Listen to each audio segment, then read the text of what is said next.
कुंभारा परी तू भीमा समाजाला घडविले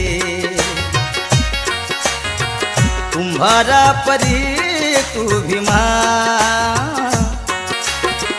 समाजाला घडविले कुंभारा परी तू भीमा समाजाला घडविले कुंभारा परी तू भीमा समाजाला घडविले धिक्कारून गुलामीला धिक्कारून गुलामीला बुद्धाकडे वळविले धिक्कारून गुलामीला बुद्धाकडे वळविले कुंभारा परी तू भीमा समाजाला घडविले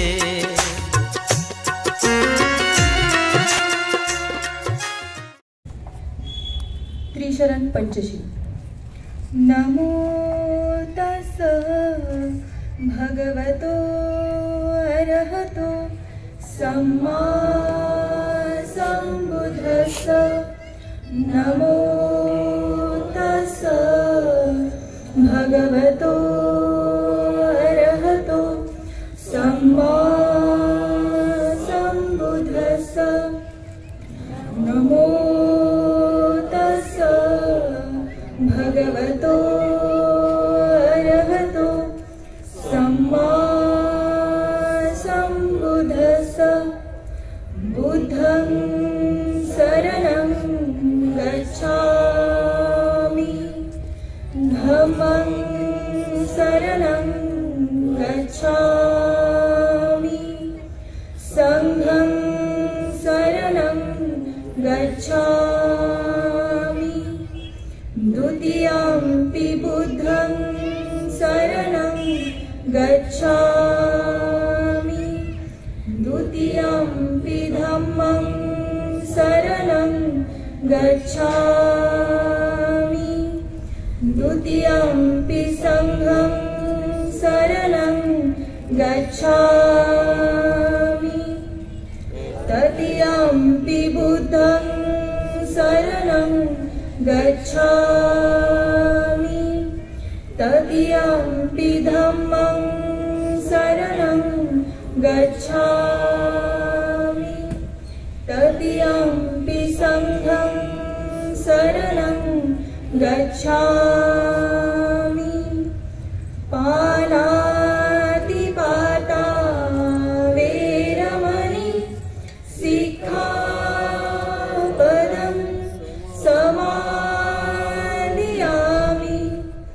अदिन्नदाना वेरमणि सिक्खापदं समादियामि कामेषु मिच्छाचारा वेरमणि सिक्खापदं समादियामि मुसावादा वेरमणि सिक्खापदं समादियामि सुरामेरय मज्ज पमादठाना वेरमणि सिक्खापदं समादियामि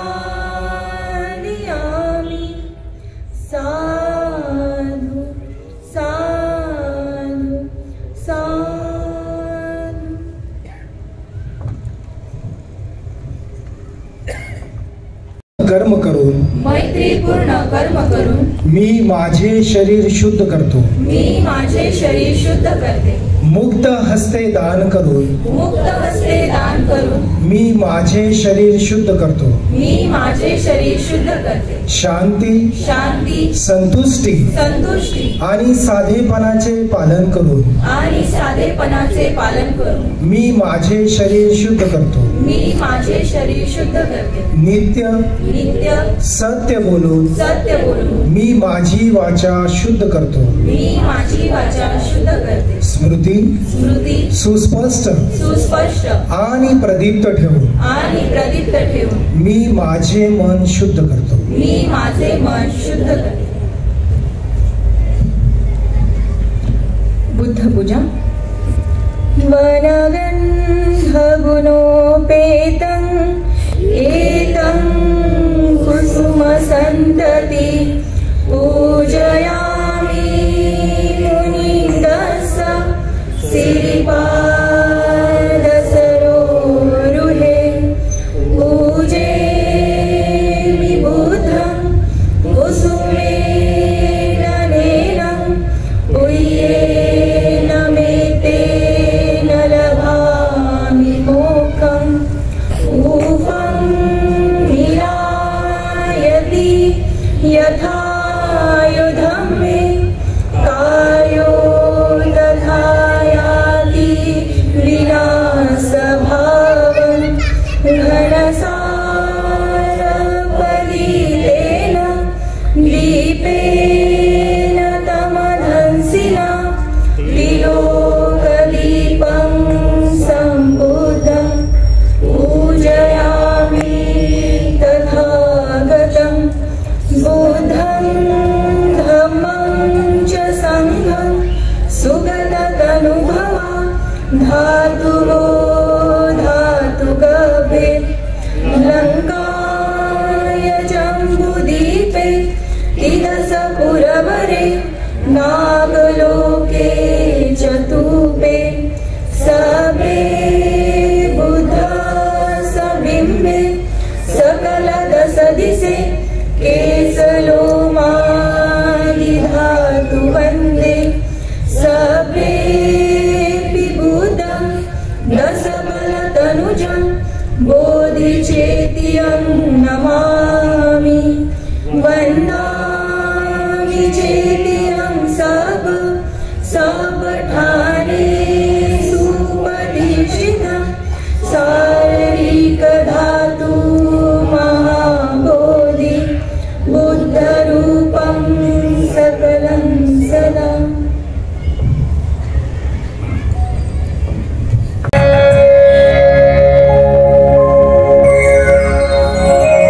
जब पहले गिरने पहले देखी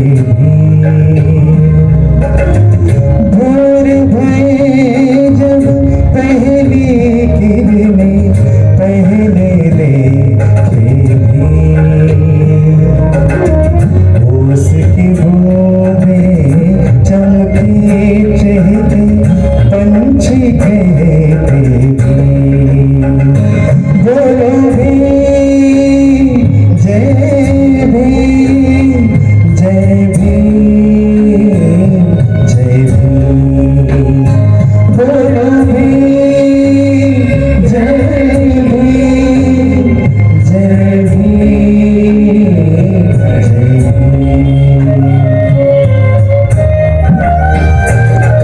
पुढच्या वेळेस एक मोदक तुम्हाला सुद्धा द्यायचं आहे.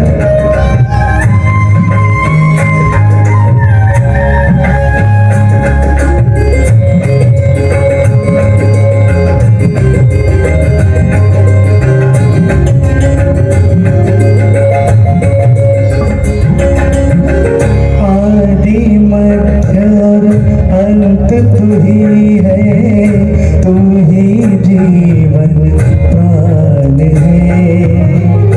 मेरी सांस में आस की ज्योति तेरा ही वरदान है.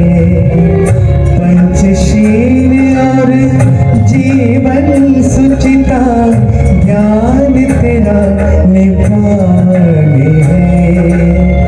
सारथी है तो भूत रथ का, सारथी है तो भूत रथ का, धम्म चक्र की शान है।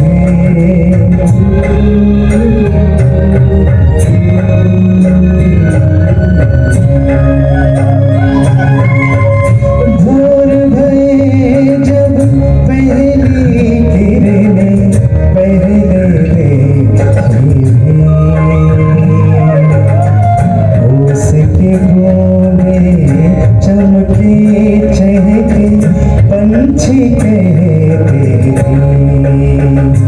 बोलो भीम जय भीम जय भीम जय भीम बोलो भीम जय भीम जय भीम जय भीम।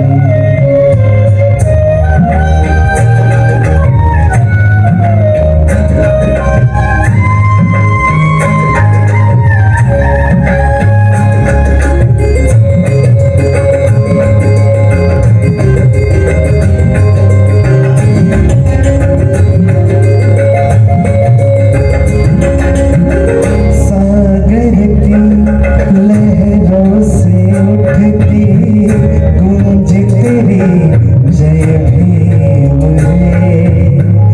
बादल की कहरों से बिजली कहती है जय भीम है।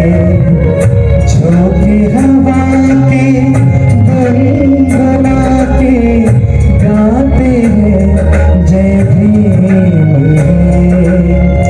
पंचतत्व है नश्वर है, पंचतत्व है नश्वर है, महामानव जय भीम है।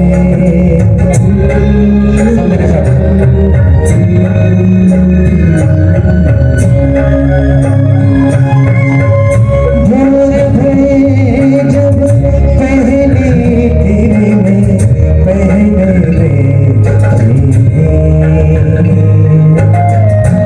उसकी बोले चमके चहके पंछी कहते बोलो भीम जय भीम जय भीम जय भीम बोलो भीम जय भीम जय भीम जय भीम बोलो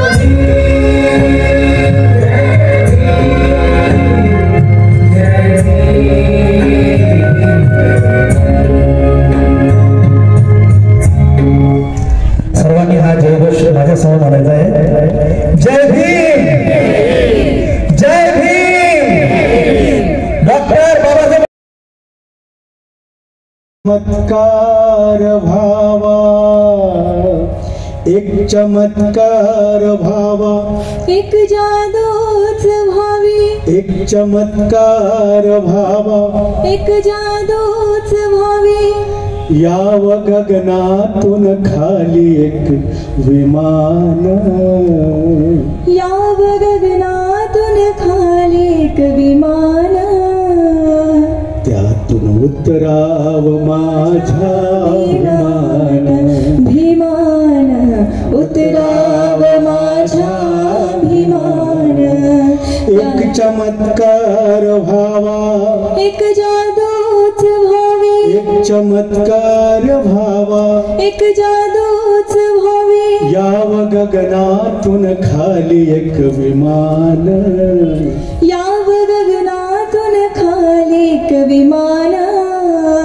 त्यातून उतराव माझ्या भीमान, भीमान उतराव माझ्या भीमान, निळ्या निळ्या आकाशातून विमानात भीम फिरे, पावसाचे सर नाही पडतील मोती हिरे निळ्या निळ्या आकाशातून विमानातून भीम फिरे पावसाचे सर नाही पडतील मोती हिरे प्रवास झाला हो छान साहेब हरलं माझं भान प्रवास झाला हो छान साहेब हरलं माझं भान असं सांगावं माता रमान असं सांगावं माता रमाना आनंदानं सांगावं रमान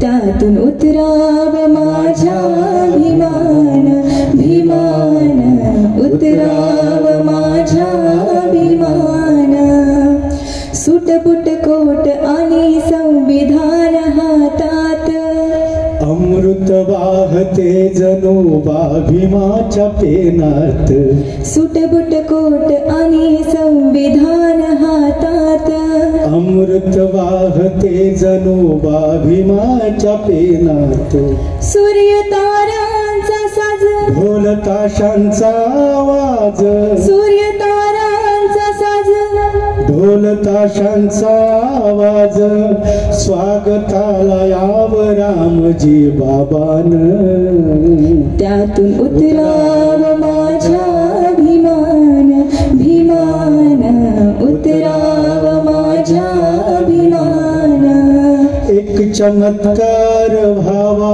एक जादूच व्हावे एक चमत्कार व्हावा एक जादूच व्हावे याव गगनातून खाली एक विमान याव गगनातून खाली एक विमान त्यातून उतराव माझ्या भीमान भीमान उतराव माझ्या भीमान भीमान उतराव माझ्या भीमान भीमान उतराव माझ्या भीमान.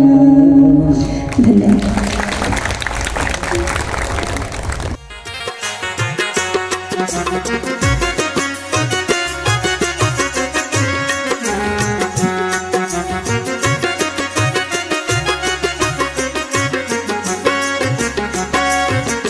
कुंभारा परी तू भीमा.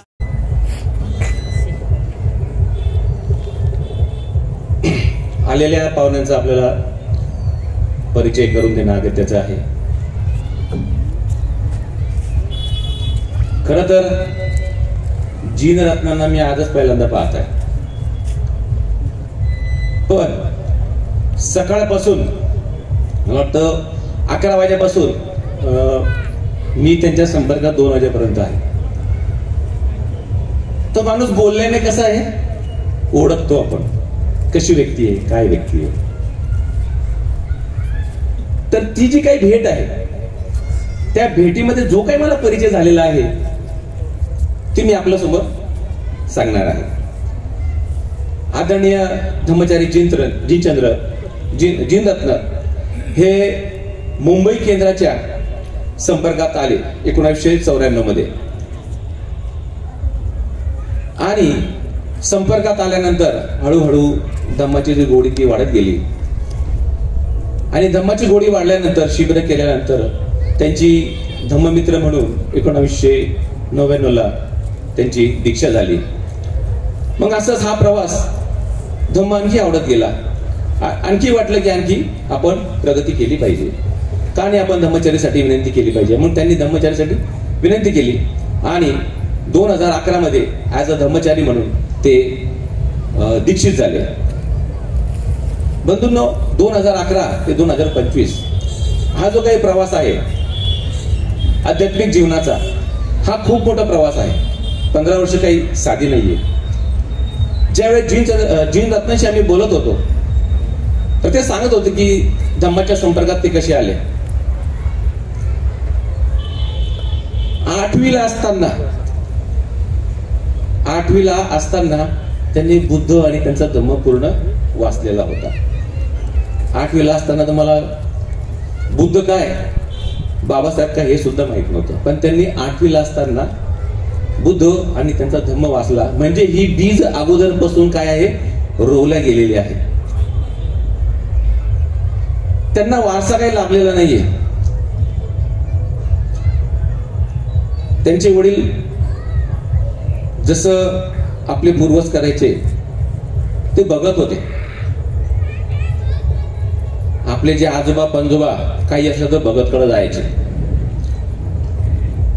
ताप आला काही असलं तर भगत त्यांच्याकडे बैठका बसायचा. अशा या परिस्थितीला मात करून ते आज आध्यात्मिक जीवनामध्ये अग्रेसर आहे. त्यांचा परिवार छोटासा आहे. एक मुलगा एक मुलगी आहे, उच्च शिक्षित आहे. मुलगी महाराष्ट्र टाइम मध्ये मल्टीमीडिया मध्ये ऍडव्हर्टायझिंग मध्ये काम करते. मुलगा अॅनिमेशन मध्ये आहे. दोघंही कलाकार आहेत. मग दोघंही कलाकार असताना बाप पण कलाकार आहे. कोणता कलाकार? ते आर्ट मध्ये कमर्शियल आर्टिस्ट आहे, जी काही 4 वर्षाची डिग्री असते आणि ते ऍडव्हर्टायझिंग कंपनीमध्ये काम करतात. असा हा कलाकार माणूस आपल्याला पुढे त्यांचा परिचय होणारच आहे. ते अतिशय गाढे अभ्यासक आहेत. त्यांना प्रामाणिकपणे धम्माचरण करायला आवडतं. त्यांचा जो नावाचा अर्थ आहे मी आपल्याला सांगू इच्छितो की जिन म्हणजे आपल्या मारावर विजय मिळवणारा आणि रत्न म्हणजे बुद्ध रत्न. तर असा हा त्यांचा अल्पशा परिचय मी आपणासमोर करून दिलेला आहे. अधिक वेळ न घेता मी माझा जो परिचय आहे या ठिकाणी संपवत आहे. जय हिंद.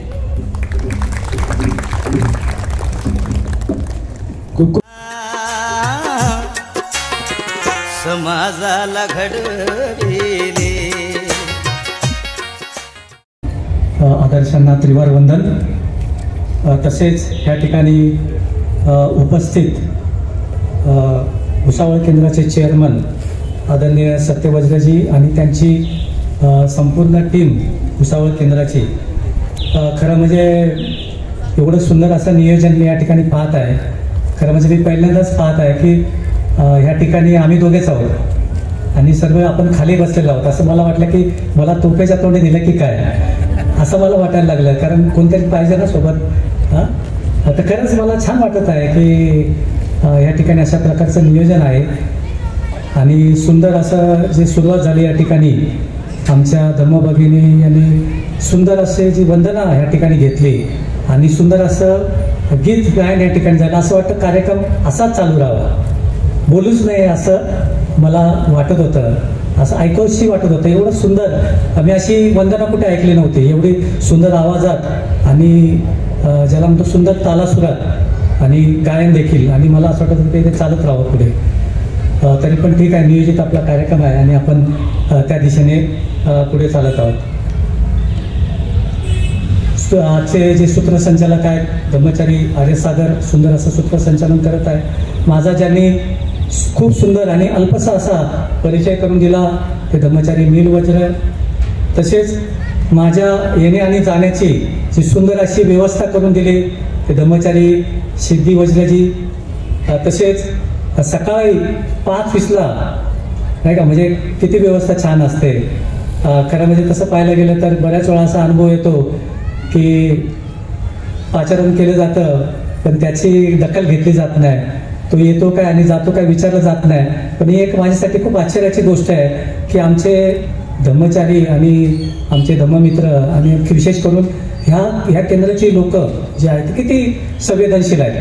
म्हणजे मला नेण्यासाठी खास त्यांनी मी त्यांना बोललो होतो की मी येईल नाही का, तसं काही नाही आहे.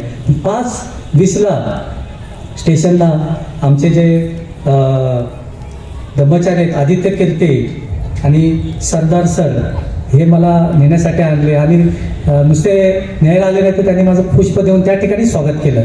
तर खरंच मला त्या ठिकाणीच असं वाटलं की काहीतरी केंद्रामध्ये जादू आहे या असं मला त्या ठिकाणी जाणवलं. आणि खास करून आदित्य कीर्ती जे आहेत त्यांनी खास करून माझं नावाचं सजेशन या ठिकाणी केलं जिन रत्नांना बोलवा, तर त्यांचं देखील मी या ठिकाणी पुण्यामधून करतो.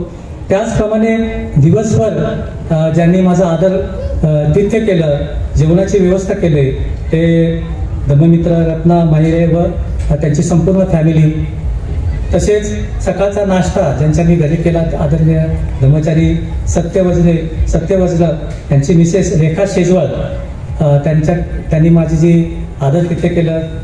तसेच आम्ही सुंदर अशी प्रभास्वर हे जे काही केंद्र आहे, जवळजवळ 5.25 एकरची जागा या केंद्राने त्या ठिकाणी घेतलेलं आहे आणि भविष्यातलं एक सुंदर असं स्वप्न ते साकार करायला निघालेलं आहे शिबिर केंद्र. आणि ते पाहून मला खूप आनंद झाला.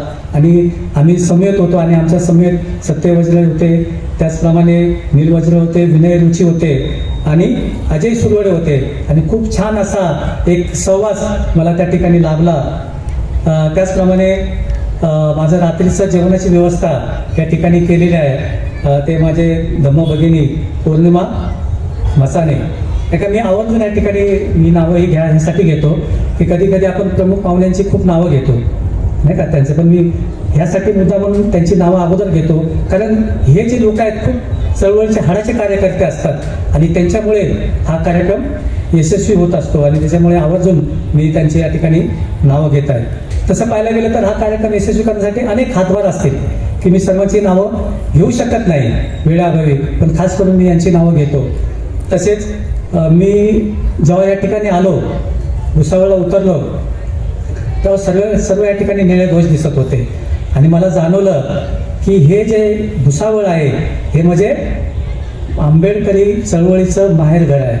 ह्या ठिकाणी तुम्हाला स्पर्श झाला आणि मला जाणवलं की ह्या ठिकाणची जी चळवळ आहे अनेक लोकांचं योगदान या ठिकाणी आहे.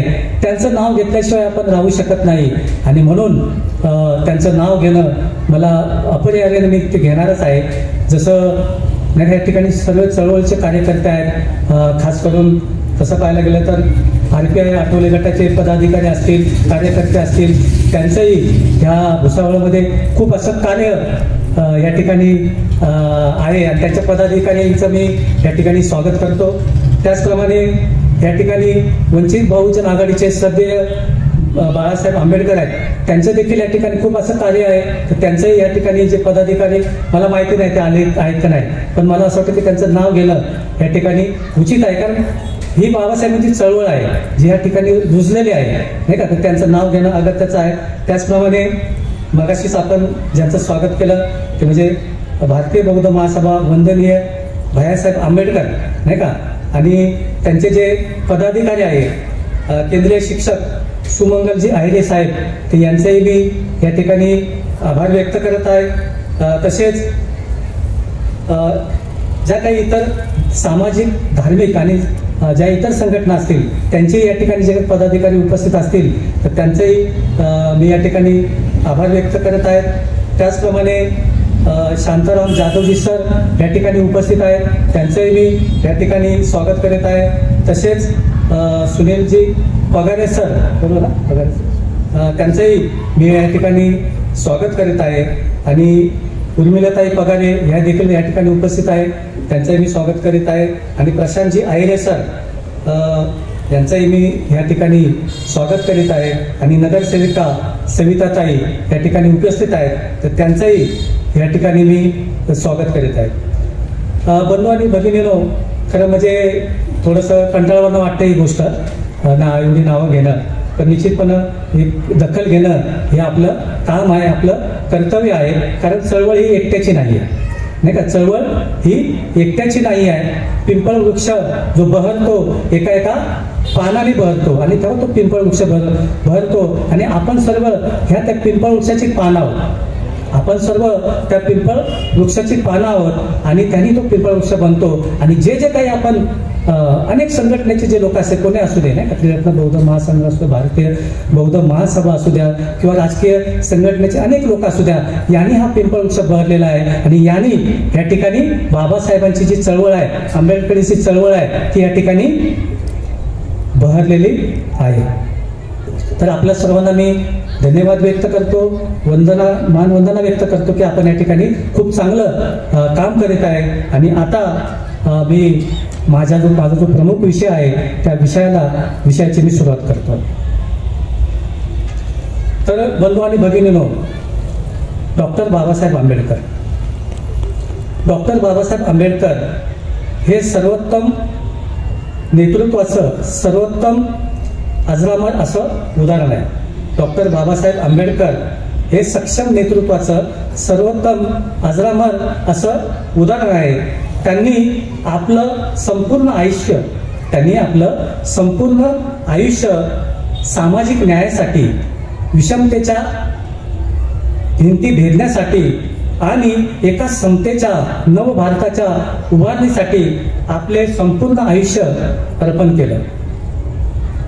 ते महान प्रज्ञावंत होते, ज्यांनी केवळ ग्रंथाधारित ज्ञान नव्हे, शब्द लक्षात ठेवायचं की ज्यांनी केवळ ग्रंथाधारित ज्ञान नव्हे तर समाजातील सर्व समस्येचे मूळ ओळखून त्याचे मुळासकट उच्चाटन करण्याचं कार्य केलं. बाबासाहेबांनी सर्व समाजातील समस्या काय त्याचं मूळ ओळखलं आणि त्याचं मुळासकट उच्चाटन कसं केलं पाहिजे हे बाबासाहेबांचं कार्य आहे, हे आपण लक्षात ठेवलं पाहिजे. ते विद्या विभूषित होते. बाबासाहेब विद्या विभूषित होते, पण त्यांचं ज्ञानाचं अंतिम ध्येय काय होतं?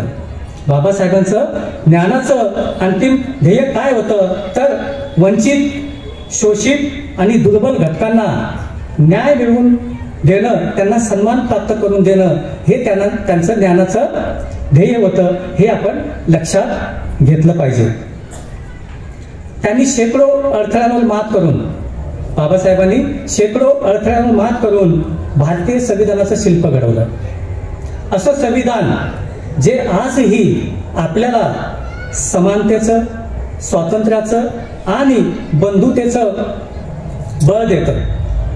आज आपण जो आजचा विषय आहे सक्षम नेतृत्व, याचं आपण चिंतन करणार आहोत. खरं म्हणजे कधी कधी प्रवचनकार बोललं तर मला थोडंसं आवडत नाही, कारण प्रवचनकार बोललं तर खूप मोठा शब्द होतो, मग मी ते प्रवचन करणार नाहीये.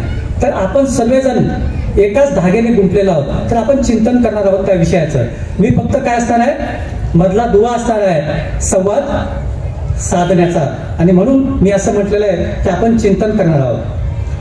त्यामुळे हा जो आजचा विषय आहे सक्षम नेतृत्व आणि बाबासाहेबांचा अमूल्य वारसा. खरं म्हणजे बाबासाहेबांचं नाव स्वाभिमानानं घेणं अपरिहार्य ठरतं, कारण बाबासाहेबांनी फक्त नेतृत्व केलं नाही. बाबासाहेब सक्षम नेतृत्वकार होतेच, पण त्यांनी सक्षम नुसतं नेतृत्व केलं नाही तर त्यांनी आपल्यासारखं नेतृत्व घडवलं. बाबासाहेबांनी फक्त नेतृत्व केलं नाही तर आपल्यासारखे असंख्य नेतृत्व त्यांनी घडवलं. म्हणजेच सक्षम नेतृत्व काय आहे हे बाबासाहेबांकडनं आपल्याला पाहायला मिळतं. आणि म्हणून सक्षम नेतृत्व म्हणजे काय?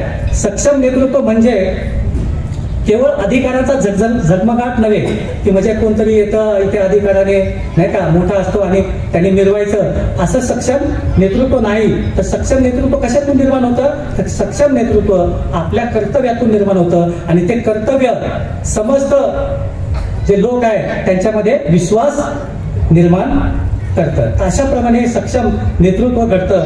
आणि बाबासाहेबांचं जीवन जर पाहिलं तर बाबासाहेबांचं जीवन आपल्याला शिकवतं की सक्षम नेतृत्व म्हणजे काय. तर सक्षम नेतृत्व म्हणजे काय, तर बाबासाहेबांच्या जीवनातून आपल्याला पाहायला मिळेल तर तत्व, त्याग आणि लोक त्यासाठी लढणारी अपार जिद्द म्हणजे सक्षम नेतृत्व. आज जर खरोखरच नेतृत्व घडवायचं असेल, सक्षम नेतृत्व घडवायचं असेल तर बाबासाहेबांचा विचार, बाबासाहेबांचा दृष्टिकोन, त्यांच्या कार्याची तेजस्वी प्रेरणा हाच आपल्यासाठी अमूल्य असा वारसा आहे. तोच वारसा आपल्याला सक्षम नेतृत्वाकडे घेऊन जाणार आहे. म्हणूनच सक्षम नेतृत्व निर्माण होण्यासाठी बाबासाहेबांचा विचार हा केवळ आदर्श नव्हे, बाबासाहेबांचा विचार हा केवळ आदर्श नव्हे तर ती काळाची गरज आहे. म्हणून आज आपण अशा अत्यंत महत्वाच्या विषयावरती आपण संवाद साधणार आहोत, आणि तो म्हणजे समाजाच्या परिवर्तनासाठी सक्षम नेतृत्व, बाबासाहेबांचा अमूल्य वारसा. तर बंधू आणि भगिनींनो, अशा पद्धतीने हा जो विषय आहे तर तसं पाहायला गेलं तर खूपच महत्त्वाचा आहे. त्याला जाणून घेणं आपल्यासाठी खूप गरजेचं आहे.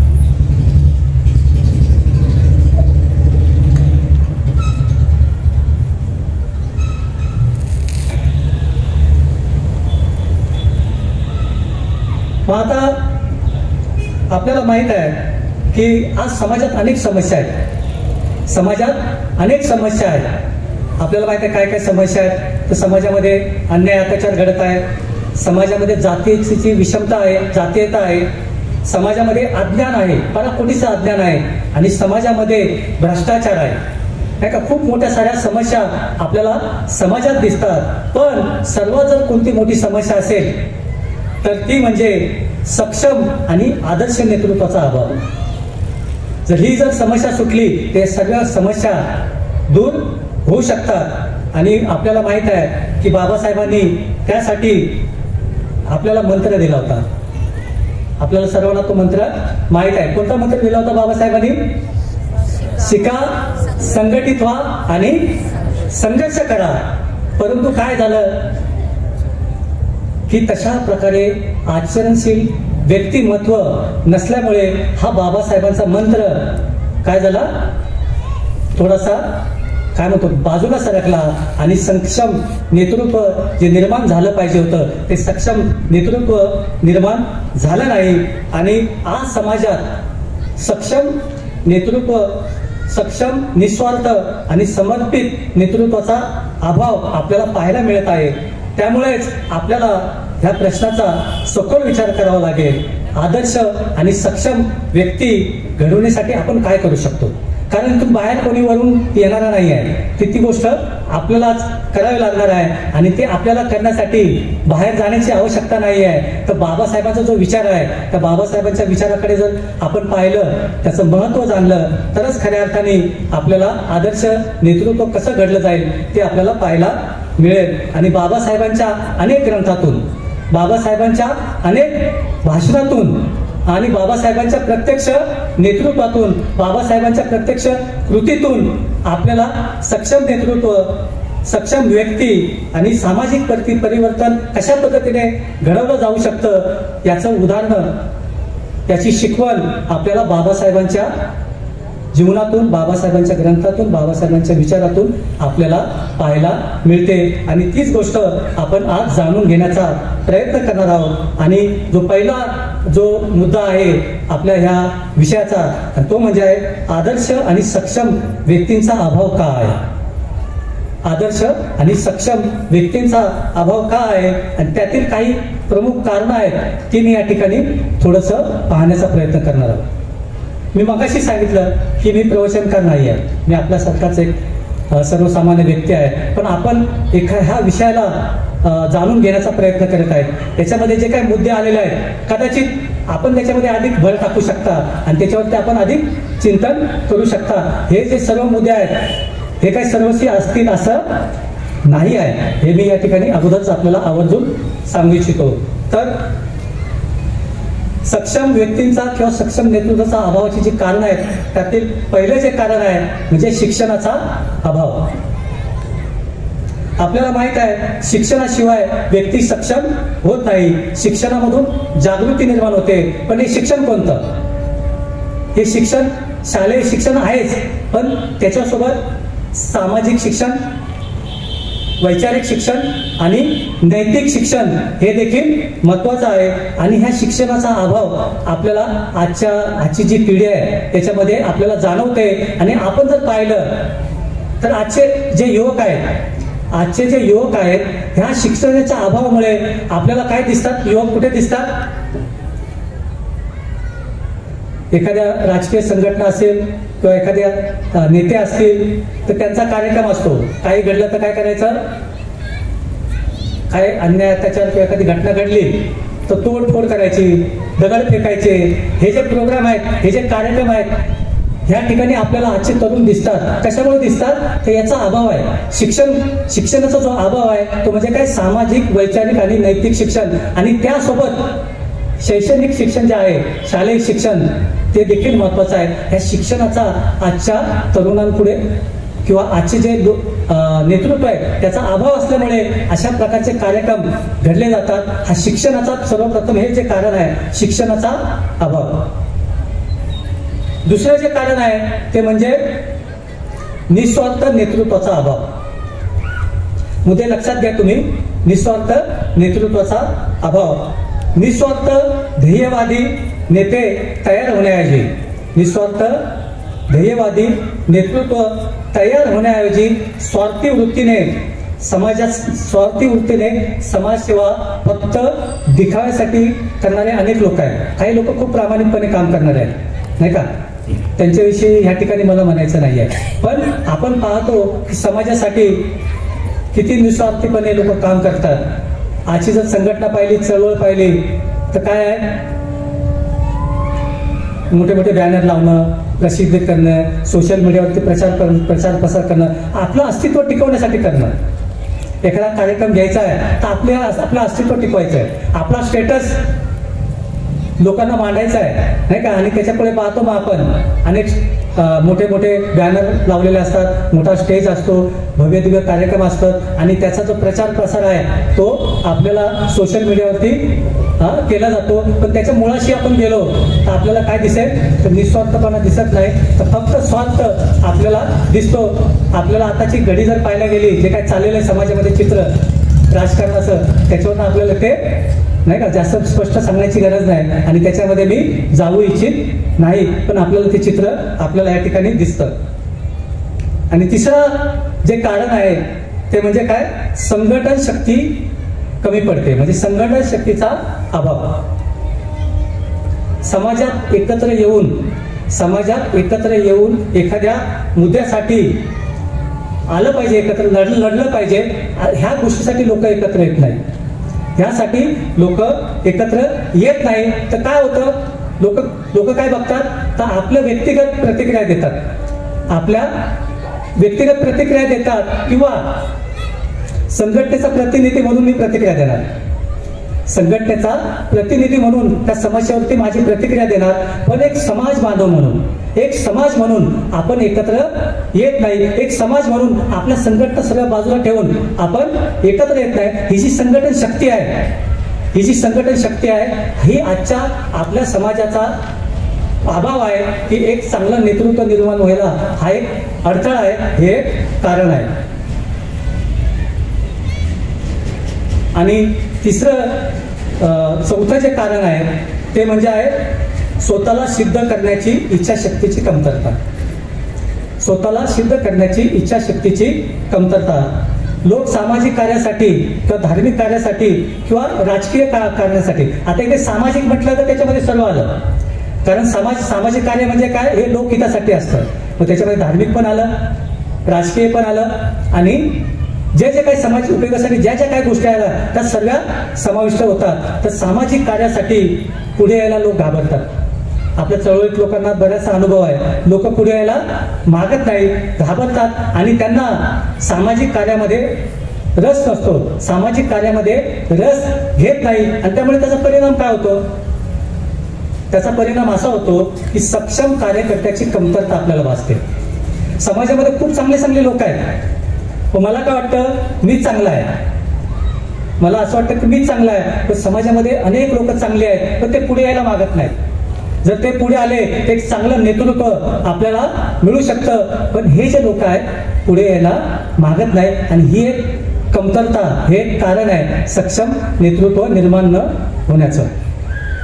जे स्वतःला सिद्ध करत नाही त्याची ही कमतरता आहे. मग आता आपण दुसऱ्या मुद्द्याकडे मी वळणार आहे या ठिकाणी. तर दुसरा मुद्दा त्याच्यामधला माझा असा आहे, तर मग असं का घडतं? आजची जी पिढी आहे ती सामाजिक कार्यात रस का घेत नाही? असं नाही आहे की त्यांना बाबासाहेबांविषयी प्रेरणा नाही आहे, असं नाही की नाही म्हणजे बाबासाहेबांना ते आदर्श मानत नाही आहेत.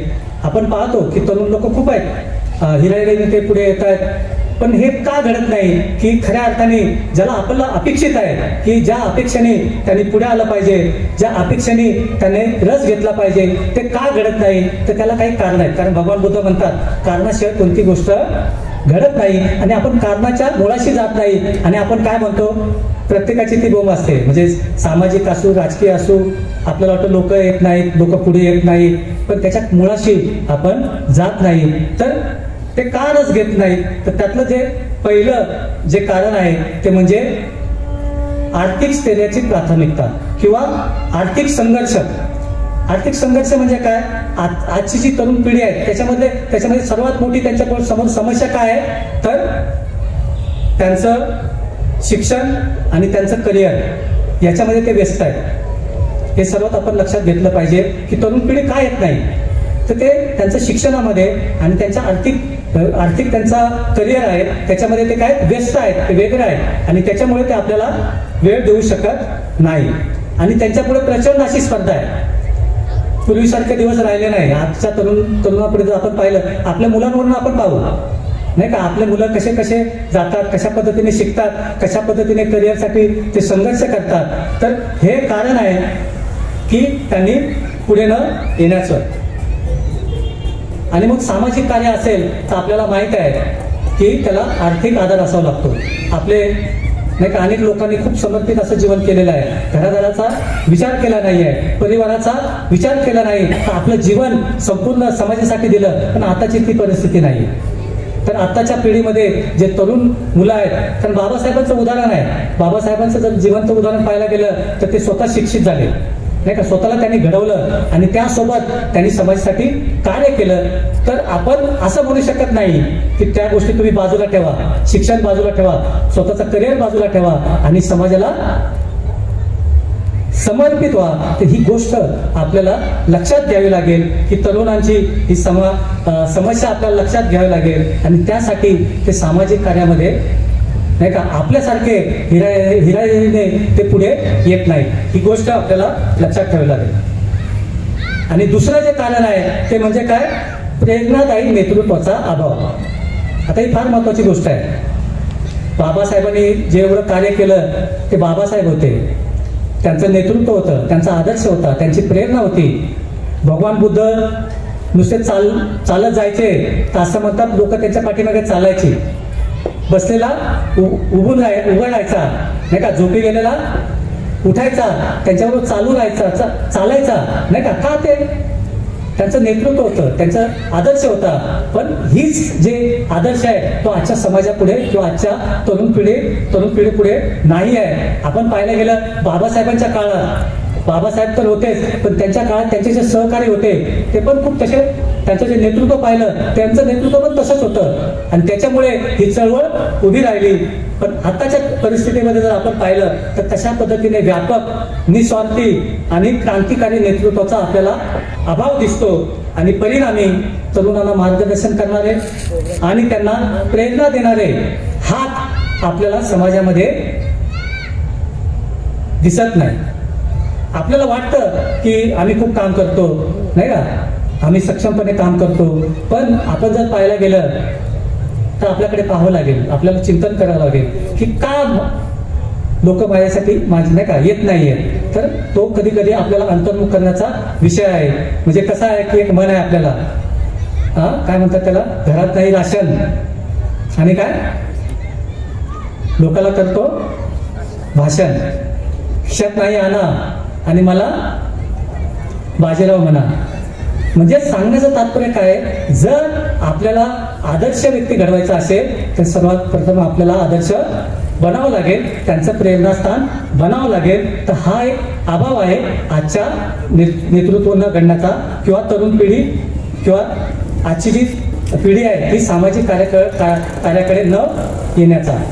आणि तिसरं जे कारण आहे ते म्हणजे आजचं जे युग आहे ते डिजिटल युग आहे. डिजिटल युग आणि वैयक्तिक फोकस हे कारण आहे. ते कसं, तर आजची जी पिढी आहे ती सोशल मीडियामध्ये खूप काय म्हणतो त्याला अग्रेसर आहे. अग्रेसर म्हणजे आजचा जमाना असतोय सोशल मीडियाचा, डिजिटल युगाचा. त्यांना तंत्रज्ञानाची जोड आहे, तंत्रज्ञान त्यांना अवगत आहे. असं नाही त्यांना बाबासाहेब माहिती नाही. आजच्या पिढीला आपल्यापेक्षा बाबासाहेब खूप माहीत आहे. मी असं म्हणेल की बाबासाहेब खूप माहीत आहे. पण झालं काय की ह्या डिजिटल युगामध्ये बाबासाहेब आणि त्यांचे विचार फक्त त्यांचे कुठे व्यक्त होतात, सोशल मीडियावरती. ऑनलाईन मीडियावरती, प्रत्यक्ष कृती त्यांच्याकडनं होत नाही आणि फक्त ऑनलाईन वादविवाद किंवा चर्चा करणं याच्याकडे त्यांचा कल जास्त असतो. त्यांची जी शक्ती इकडे वळली पाहिजे ती शक्ती या ठिकाणी वळत नाही आणि त्यांचे जे विचार आहेत ते त्यांच्या कृतीमध्ये येत नाही. तर ही एक समस्या आजच्या ह्या पिढीच्या आहे. आणि नंतर चौथं जे कारण आहे सामाजिक पिढी ह्या कार्यात रस न घेण्याचं ते म्हणजे सामाजिक कार्याची जी काही वाटचाल आहे ती कठीण आहे. सामाजिक कार्य तेवढं सोपं नाही का. आपण जे कार्य करतो आपल्या सर्वांना अनुभव आहे की सामाजिक कार्य करणं तेवढं अवघड नाही आणि त्या ठिकाणी संधी प्राप्त करून घेणं हे पण सोपं काम नाही. सामाजिक कार्य म्हटलं तर खूप अडचणी असतात. सर्वात अडचण तर आपल्या घरातून सुरू होते. सामाजिक कार्याला विरोध आपल्या घरातून सुरू होतो. आपल्या घरातले काय वाटतात, बाबासाहेब शेजारच्या घरामध्ये जन्माला यावा, माझ्या घरात नाही, अशा प्रकारचे आपले विचार असतात. आणि सर्वात जास्त विरोध सामाजिक कार्यामध्ये आपल्या घरातून होतो. आपण जे काम चळवळीमध्ये काम करणारे लोक आहेत त्यांना खूप चांगला अनुभव आहे की कशा पद्धतीने आपण काम करत असतो, कशा प्रकारचा सपोर्ट आपल्या घरातून आणि आपल्या समाजातून आपल्याला मिळत असतो.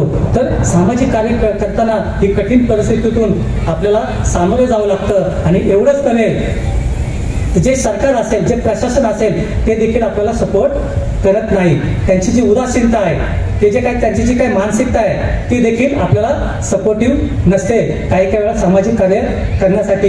ही गोष्ट देखील आपल्याला पाहायला मिळते. आणि त्यामुळे तरुण जी पोरं असतात आपली ते आपल्याला पाहतात ना, बाबा माझे राजकीय क्षेत्रामध्ये आहे, बाबा माझे धार्मिक क्षेत्रामध्ये आहे, खूप सामाजिक काम करतात. पण त्याचा अनुभव असतो की त्याच्यामुळे घरामध्ये अडचणी आहेत, घरामध्ये कटकटी आहेत, घरामध्ये समस्या आहेत नाही का. मम्मी आणि पप्पांचे तू नेहमी होते, खूप अडचणी आहेत, आर्थिक अडचण आहे, अनेक अडचणी आहेत. मग ती पिढी कशी काय येणार व्हायच्यामध्ये? ती पिढी नाही येणार. ती म्हणणार अरे बापरे हे खूप कठीण काम आहे, घरामध्ये तर असं वातावरण आहे, समाजामध्ये तर असं वातावरण आहे. तर ह्यासाठी ही जी पिढी आहे ही सामाजिक कार्यामध्ये रस घेत नाही. तर मला हे सांगण्याचं तात्पर्य हे आहे की आपल्याला त्याच्यावरती काय करावं लागेल, पुनरावलोकन करावं लागेल. ही एक अडचण आपल्याला पाहायला मिळते. आणि पुढचं जे कारण आहे ते म्हणजे शिक्षण आणि मूल्य व्यवस्थेमध्ये झालेला बदल, म्हणजे मूल्य शिक्षणाचा अभाव. आपल्याला माहित आहे पूर्वीची जी पिढी होती ज्यांनी शिक्षण घेतलं ते आताही सांगतात आमच्या वेळी खूप चांगलं शिक्षण होतं, आमच्या वेळी खूप चांगलं शिक्षण होतं. आणि पूर्वीची पिढी त्याच्यामधून घडली, कारण पूर्वीचं शिक्षण होतं त्याच्यामध्ये मूल्य शिक्षण होतं नाही का, सामाजिक कार्यकर्ता त्याच्यामधून घडला जायचा. पण आजची जी शिक्षण व्यवस्था आहे, आजची शिक्षण व्यवस्था फक्त काय की नोकरी कशी मिळावी, नोकरी कशी मिळावी ह्यासाठी संपूर्ण जी शिक्षण व्यवस्था आहे त्याच्या भोवती केंद्रीभूत झालेली आहे. आणि त्याच्यामुळे मूल्य शिक्षणाची कमतरता ही आजच्या शिक्षण व्यवस्थेमध्ये आहे.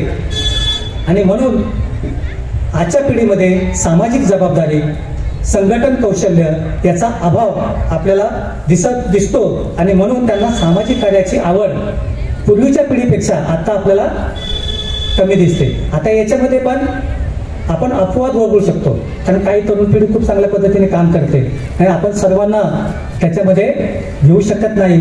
पण आपला विषय तुम्हारा परी तू भीमा समाजाला घडविले, कुंभारा परी